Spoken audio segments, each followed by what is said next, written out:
Sultan Selangor keluarkan kenyataan, Agong keluarkan kenyataan, dan tuan-tuan dan puan, Kedah sekarang terbaru, dan Sultan Kedah dan Sultan Pahang. Saya tak pernah tahu ada satu sejarah, satu pergerakan yang begitu pendek umurnya tetapi impaknya sehingga beberapa sultan mengeluarkan kenyataan. Bila ada orang Islam ataupun pergerakan Islam ni, dia disiasat, majoriti kita tak nampak majoriti orang Islam akan backup. Tak, kita tak nampak. Malahan kita nampak majoriti orang Islam akan kata perlu disiasat dengan betul, dan jikalau salah, setuju, sabitkan dengan dia. Betul? Setuju. Okey? Setuju. Hatta baru-baru ni kan, pemandu mabuk. Betul? Lepas tu didapati Melayu, tentera. Oh, lepas tu kata, mana Zamri Winok? Semua nak cari Firdaus Wong, Zamri Winok ke? Tapi kita tengok ramai-ramai netizen kat situ. Sebelum sempat mereka tu nak menganjing kita. Kita nampak netizen Muslim tu dengan nama Muslim tu, dia kata tak kira type M ke type apa ke, kalau Melayu lagi teruk bagi dia. Nah, dia tak ada kata ini geng kita, jangan macam tu, tak ada. Tapi tuan-tuan dan puan, ada perbezaan. Sebaliknya bila ada, saya sebut kuil haram. Bila kuil haram, buat mereka akan backup. saya sebut statistik. Statistik speak louder. Papai Radu dia kata di Selangor ada 688 yang dikatakan beroperasi tanpa kebenaran. Kita kata haram lah. Okey? Hanayo pula dia kata di KL wilayah persekutuan ada 163. Total di KL dan Selangor saja 851. Tapi kita tengok berapa kerat mereka. Kita kata tak nafikan ada di kalangan sahabat-sahabat kita yang beragama Hindu dan yang belum Muslim ni, mereka kata mereka tak setuju dengan pembinaan benda-benda haram ni.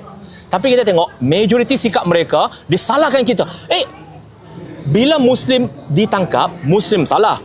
Bila Muslim nak mendaulatkan undang-undang, hangpa pergi protek penceroboh dan pelanggar undang-undang, kita juga salah. Muslim juga salah. Semua kita juga salah. Tak, sekejap. Saya nak tanya, logik apa hangpa pakai ni? Kita tengok sikap orang Islam secara konsisten, majoritinya we are very consistent.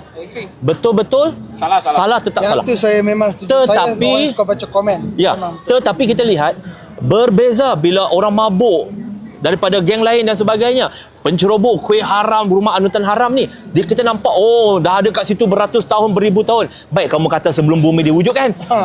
Kita tak menjustifikasi kesalahan, satu, kita tak play victims, kedua, dan kita tak minta pampasan. Tak ada. Bila kena kat depa, kamu tak bolehlah robohkan kuil tu sebab apa, kena ikut undang-undang. Masa hang pergi ceroboh tak ikut undang-undang, hang cerita apa? Itu masalah dia. Dia macam ni lah. Bila pencuri, polis datang tangkap dia. Dia kata, kamu tak tangkap saya. Pasal apa? Kamu nak tangkap saya, kamu pergi dekat mahkamah, kena dapatkan perintah untuk tangkap saya. Kamu kena ikut proses. Masa hang masuk rumah orang mencuri, hang tak kira undang-undang. 31 Januari 2026, Gara bermesyuarat buat kali pertama. Perhimpunan Gara yang sepatutnya berlangsung di Sogo tidak berjaya. 7 hari bulan perhimpunan tak jadi. 9 hari bulan, Yang Amat Berhormat Perdana Menteri keluarkan perintah. Satu kenyataan tegas, rumah ibadat yang haram ni perlu diambil tindakan. Kemudian yang Sultan Selangor keluarkan kenyataan, Agong keluarkan kenyataan, dan tuan-tuan dan puan, Kedah sekarang terbaru, dan Sultan Kedah dan Sultan Pahang.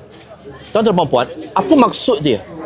Saya tak pernah tahu ada satu sejarah, satu pergerakan yang begitu pendek umurnya tetapi impaknya sehingga beberapa sultan mengeluarkan kenyataan. Tuan-tuan dan puan tahu tak, di dalam Garah itu ada apa?